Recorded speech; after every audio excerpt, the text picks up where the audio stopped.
Michel Houellebecq, Les particules élémentaires. Prologue. Ce livre est avant tout l'histoire d'un homme qui vécut la plus grande partie de sa vie en Europe occidentale durant la seconde moitié du XXe siècle. Généralement seul, il fut cependant de loin en loin en relation avec d'autres hommes. Il vécut en des temps malheureux et troublés, le pays qui lui avait donné naissance basculait lentement mais inéluctablement dans la zone économique des pays moyens pauvres, fréquemment guettés par la misère. Les hommes de sa génération passèrent en outre leur vie dans la solitude, l'amertume, les sentiments d'amour, de tendresse et de fraternité humaine avaient dans une large mesure disparu. Dans le rapport mutuel, ses contemporains faisaient le plus souvent preuve d'indifférence, voire de cruauté. Au moment de sa disparition, Michel Dzerzhinsky était unanimement considéré comme un biologiste de tout premier plan, et on pensait sérieusement à lui pour le prix Nobel. Sa véritable importance ne devait apparaître qu'un peu plus tard. À l'époque où vécut Dzerzhinsky, on considérait le plus souvent la philosophie comme dénuée de toute importance pratique, voire d'objet. En réalité, la vision du monde la plus couramment adoptée à un moment donné par les membres d'une société détermine son économie, sa politique et ses mœurs. Les mutations métaphysiques, c'est-à-dire les transformations radicales et globales de la vision du monde adoptées par le plus grand nombre, sont rares dans l'histoire de l'humanité. Par exemple, on peut citer l'apparition du christianisme. Dès lors qu'une mutation métaphysique s'est produite, elle se développe sans rencontrer de résistance jusqu'à ses conséquences ultimes. Elle balaie sans même y prêter attention les systèmes économiques, politiques, les jugements esthétiques, les hiérarchies sociales. Aucune force humaine ne peut interrompre son cours. Aucune autre force que l'apparition d'une nouvelle mutation métaphysique. On ne peut pas spécialement dire que les mutations métaphysiques s'attaquent aux sociétés affaiblies, déjà sur le déclin. Lorsque le christianisme apparut, l'Empire romain était au fait de sa puissance, suprêmement organisé. Il dominait l'univers connu, sa supériorité technique et militaire était sans analogue. Cela dit, il n'avait aucune chance. Lorsque la science moderne apparut, le christianisme médiéval constituait un système complet de compréhension de l'homme et de l'univers. Il servait de base au gouvernement des peuples, produisait des connaissances et des œuvres, décidait de la paix comme de la guerre, organisait la production et la répartition des richesses. Rien de tout cela ne devait l'empêcher de s'effondrer. Michel Dzerzhinsky ne fut ni le premier ni le principal artisan de cette troisième mutation métaphysique, à bien des égards la plus radicale, qui devait ouvrir une période nouvelle dans l'histoire du monde. Mais en raison de certaines circonstances tout à fait particulières de sa vie, il en fut un des artisans les plus conscients, les plus lucides.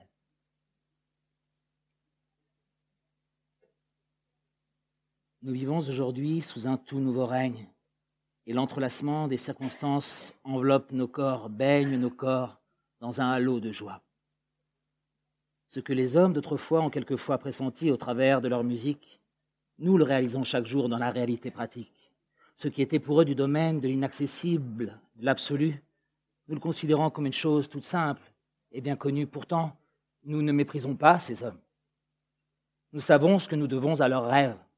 Nous savons que nous ne serions rien sans l'entrelacement de douleur et de joie qui a constitué leur histoire.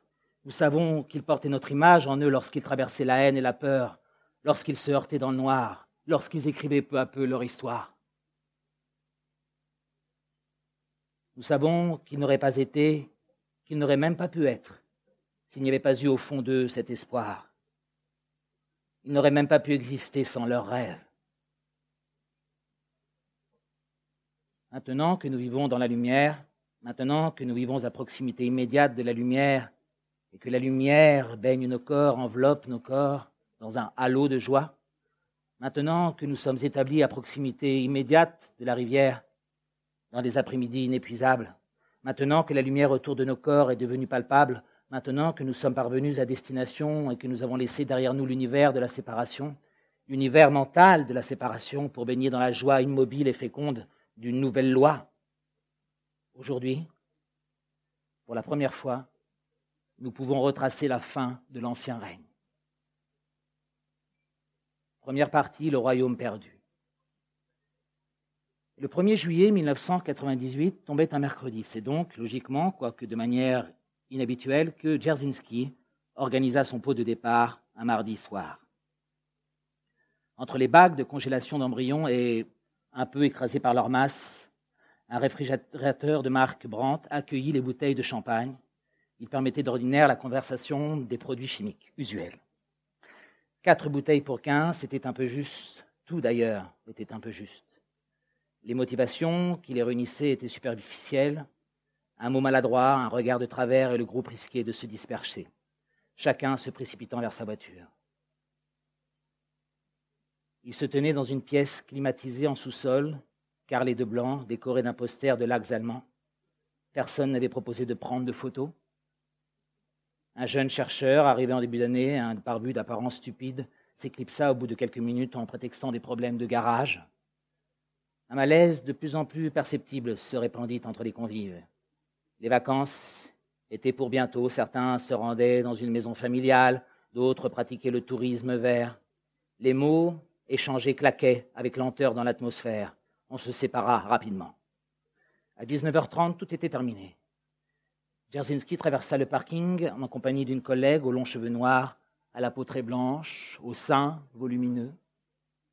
Elle était un peu plus âgée que lui. Vraisemblablement, elle allait lui succéder à la tête de l'unité de recherche. La plupart de ses publications portaient sur le gène DAF3 de la drosophile. Elle était célibataire. Debout devant sa Toyota, il tendit une main à la chercheuse en souriant. Depuis quelques secondes, il prévoyait d'effectuer ce geste, de l'accompagner d'un sourire. Il s'y préparait mentalement. Les paumes s'engrenèrent en se secouant doucement. Un peu plus tard, il songea que cette poignée de main manquait de chaleur. Compte tenu des circonstances, ils auraient pu s'embrasser comme le font les ministres ou certains chanteurs de variété. Les adieux consommés, il demeura dans sa voiture pendant 5 minutes qui lui parurent longues. Pourquoi la femme ne démarrait-elle pas? Se masturbait-elle en écoutant du Brahms? Songeait-elle au contraire à sa carrière, à ses nouvelles responsabilités, et si oui, s'en réjouissait-elle? Enfin, la Golf de la généticienne quitta le parking. Il était de nouveau seul. La journée avait été superbe, elle était encore chaude. En ces semaines du début de l'été, tout paraissait figé dans une immobilité radieuse. Pourtant, Dzerzhinsky en était conscient, la durée des jours avait déjà commencé à décroître. Il avait travaillé dans un environnement privilégié, songea-t-il en démarrant à son tour. À la question « Estimez-vous vivant à Palaiseau bénéficier d'un environnement privilégié ?» 63% des habitants répondaient oui. Cela pouvait se comprendre, les bâtiments étaient bas, entrecoupés de pelouse, plusieurs hypermarchés permettaient un approvisionnement facile. La notion de qualité de vie semblait à peine excessive concernant Palaiseau.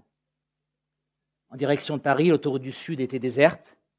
Il avait l'impression d'être dans un film de science-fiction néo-zélandais vu pendant ses années d'étudiant.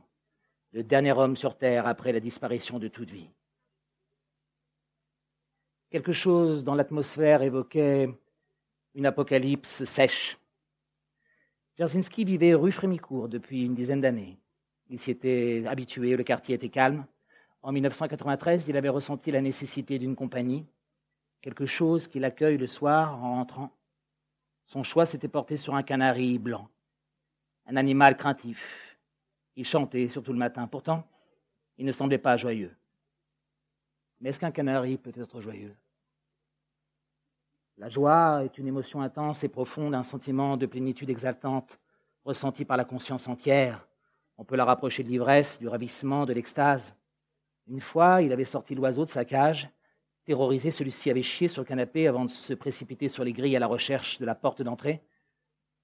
Un mois plus tard, il renouvela la tentative. Cette fois, la pauvre bête était tombée par la fenêtre. Amortissant tant bien que mal sa chute, l'oiseau avait réussi à se poser sur un balcon de l'immeuble en face, 5 étages plus bas. Michel avait dû attendre le retour de l'occupante, espérant ardemment qu'elle n'ait pas de chat. Il s'avéra que la fille était rédactrice à 20 ans. Elle vivait seule et rentrait tard, elle n'avait pas de chat. La nuit était tombée, Michel récupéra le petit animal qui tremblait de froid et de peur, blotti contre la paroi de béton. À plusieurs reprises, généralement, en sortant ses poubelles, il croisa de nouveau la rédactrice. Elle hochait la tête, probablement en signe de reconnaissance. Il hochait de son côté. Somme toute, l'incident lui avait permis d'établir une relation de voisinage. En cela, c'était bien. Par ses fenêtres, on pouvait distinguer une dizaine d'immeubles, soit environ 300 appartements. En général, lorsqu'il rentrait le soir, le canari se mettait à siffler et à gazouiller. Ça durait 5 à 10 minutes. Puis il changeait ses graines, sa litière et son eau. Cependant, ce soir-là, il fut accueilli par le silence. Il s'approcha de la cage, l'oiseau était mort. Son petit corps blanc déjà froid gisait de côté sur la litière de gravillon. Il dîna d'une barquette de loup au cerfeuil, monoprix gourmet, qu'il accompagna d'un Valdépénias médiocre. Après une hésitation, il déposa le cadavre de l'oiseau dans un sac plastique qu'il lesta d'une bouteille de bière et il jeta le tout dans le vide ordure. Que faire d'autre? Dire une messe? Il n'avait jamais su où aboutissait ce vide ordure à l'ouverture exiguë, mais suffisante pour contenir le corps d'un canari. Cependant, il rêva de poubelles gigantesques remplies de filtres à café, de raviolis en sauce et d'organes sexuels tranchés, de vers géants, aussi gros que l'oiseau, armés de becs, et qui attaquaient son cadavre. Ils arrachaient ses pattes, déchiquetaient ses intestins, crevaient ses globes oculaires. Il se redressa dans la nuit en tremblant. Il était à peine 1h30, il avala 3 Xanax. C'est ainsi que se termina sa première soirée de liberté. Le 14 décembre 1900, dans une communication faite à l'Académie de Berlin, Max Planck introduisit pour la première fois la notion de quantum d'énergie qui devait jouer un rôle décisif dans l'évolution ultérieure de la physique. Entre 1900 et 1920, sous l'impulsion principalement d'Einstein et de Bohr, des modélisations plus ou moins ingénieuses tentèrent d'accorder le nouveau concept au cadre de théories antérieures. Et ce n'est qu'à partir du début des années 20 que ce cadre apparut irrémédiablement condamné. Si Niels Bohr est considéré comme le véritable fondateur de la mécanique quantique, ce n'est pas seulement en raison de ses découvertes personnelles, mais surtout de l'extraordinaire ambiance de créativité et d'effervescence intellectuelle, de liberté d'esprit et d'amitié qu'il sut recréer autour de lui. L'Institut de physique de Copenhague, fondé par Bohr en 1918-9, devait accueillir tout ce que la physique européenne comptait de jeunes chercheurs. Heisenberg, Pauli, Born y firent leur apprentissage. Un peu plus âgés qu'eux, Bohr était capable de consacrer des heures à discuter le détail de leurs hypothèses avec un mélange unique de perspicacité philosophique, de bienveillance et de rigueur. Précis, voire maniaque, il ne tolérait aucune approximation dans l'interprétation des expériences, mais non plus aucune idée d'œuvre ne lui paraissait a priori folle, aucun concept classique intangible. Il aimait inviter ses étudiants à le rejoindre dans sa maison de campagne de Tiswilde. Il y recevait des scientifiques, d'autres disciplines, des hommes politiques, des artistes. Les conversations passaient librement de la physique à la philosophie, de l'histoire à l'art, de la religion à la vie quotidienne. Rien de comparable ne s'était produit depuis les premiers temps de la pensée grecque. C'est dans ce contexte exceptionnel que furent élaborés entre 1925 et 1927 les termes essentiels de l'interprétation de Copenhague, qui invalidait dans une large mesure les catégories antérieures de l'espace, de la causalité et du temps. Dzerzhinsky n'était nullement parvenu à recréer autour de lui un tel phénomène. L'ambiance au sein de l'unité de recherche qu'il dirigeait était ni plus ni moins une ambiance de bureau, loin d'être les Rimbaud du microscope qu'un public sentimental aime à se représenter. Les chercheurs en biologie moléculaire sont le plus souvent d'honnêtes techniciens, sans génie, qui lisent le Nouvel Observateur et rêvent de partir en vacances au Groenland. La recherche en biologie moléculaire ne nécessite aucune créativité, aucune invention. C'est en réalité une activité à peu près complètement routinière qui ne me demande que de raisonnables aptitudes intellectuelles de second rang. Les gens font des doctorats, soutiennent des thèses, alors qu'un bac+2 suffirait largement pour manœuvrer les appareils. Pour avoir l'idée du code génétique, aimait à dire Desplechin, le directeur du département biologique du CNRS, pour avoir l'idée du code génétique, pour découvrir le principe de la synthèse des protéines, là, il fallait un petit peu mouiller sa chemise. D'ailleurs, vous remarquerez que c'est Gamow, un physicien qui a mis le nez en premier sur l'affaire. Mais le décryptage de l'ADN, on décrypte, on fait une molécule, on fait l'autre, on introduit les données dans l'ordinateur calcule les sous-séquences, on envoie un fax dans le Colorado, ils font le gène B27, on fait le C33 de la cuisine. De temps en temps, il y a un insignifiant progrès d'appareillage. En général, ça suffit pour qu'on vous donne le prix Nobel. Du bricolage, de la plaisanterie. L'après-midi du 1er juillet était d'une chaleur écrasante. C'était une de ces après-midi qui se terminent mal, où l'orage finit par éclater, dispersant les corps dénudés. Le bureau de Desplechin donnait sur le quai Anatole France. De l'autre côté de la Seine, sur le quai des Tuileries, des homosexuels circulaient au soleil, discutaient à deux ou par petits groupes, partageaient leurs serviettes. Presque tous étaient vêtus de string. Leurs muscles, humectés d'huile solaire, brillaient dans la lumière. Leurs fesses étaient luisantes et galbées. Tout en bavardant, certains massaient leurs organes sexuels à travers le nylon du string, où y glissait un doigt, découvrant les poils pubiens, le début du phallus. Près des baies vitrées, Desplechin avait installé une lunette d'approche. Lui-même était homosexuel, selon la rumeur. En réalité, depuis quelques années, il était surtout alcoolique mondain. Une après-midi, comparable à celle-ci, il avait par deux fois tenté de se masturber, l'œil collé à la lunette, fixant avec persévérance un adolescent qui avait laissé glisser son string et dont la bite entamait une émouvante ascension dans l'atmosphère. Son propre sexe était retombé flasque, ridé, sec. Il n'avait pas insisté. Dzerzhinsky arriva à 16h précise. Desplechin avait demandé à le voir, son cas l'intriguait. Il était certes au courant qu'un chercheur prenne une année sabbatique pour aller travailler dans une autre équipe, en Norvège, au Japon, enfin, un de ces pays sinistres où les quadragénaires se suicident en masse. D'autres, et le cas s'était fréquemment produit pendant les années Mitterrand, où la voracité financière avait atteint des proportions inouïes, d'autres se mettaient en quête de capital-risque et fondaient une société afin de commercialiser telle ou telle molécule. Certains avaient d'ailleurs édifié en peu de temps des fortunes confortables, rentabilisant avec bassesse les connaissances acquises pendant leurs années de recherche désintéressées. Mais la disponibilité de Dzerzhinsky, sans projet, sans but, sans le moindre début de justification, paraissait incompréhensible.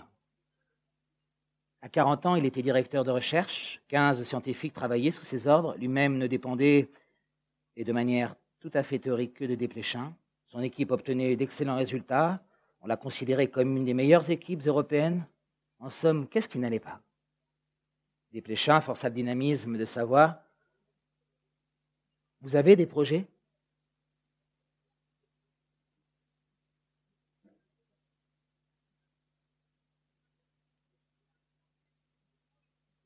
Il y eut un silence de 30 secondes, puis Dzerzhinsky émit sobrement.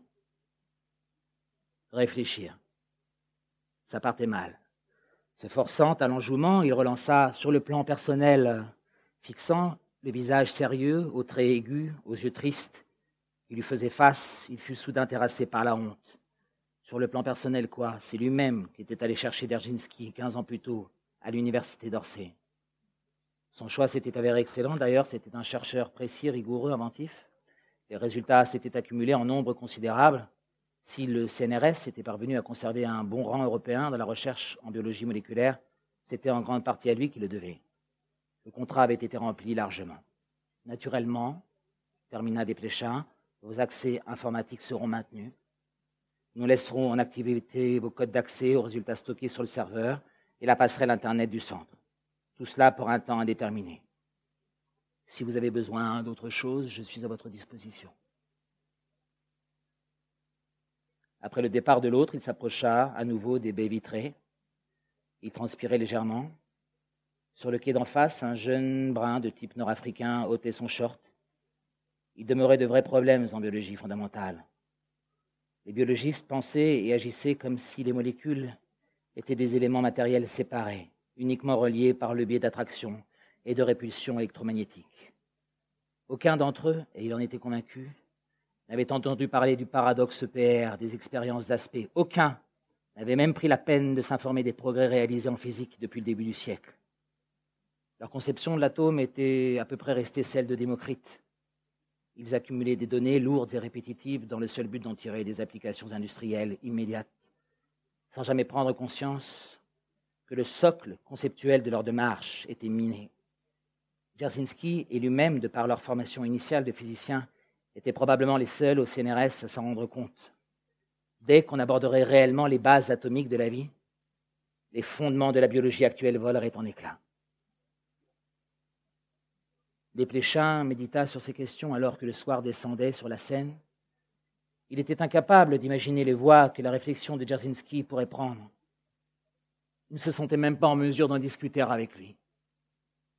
Il atteignit la soixantaine, sur le plan intellectuel, il se sentait complètement grillé. Les homosexuels étaient partis maintenant, le quai était désert. Il n'arrivait plus à se souvenir de sa dernière érection, il attendait l'orage. L'orage éclata vers 21h. Dzerzhinsky écouta la pluie en avalant de petites gorgées d'un Armagnac bas de gamme. Il venait d'avoir 40 ans. Était-il victime de la crise de la quarantaine ? Compte tenu de l'amélioration des conditions de vie, les gens de 40 ans sont aujourd'hui en pleine forme. Leur condition physique est excellente.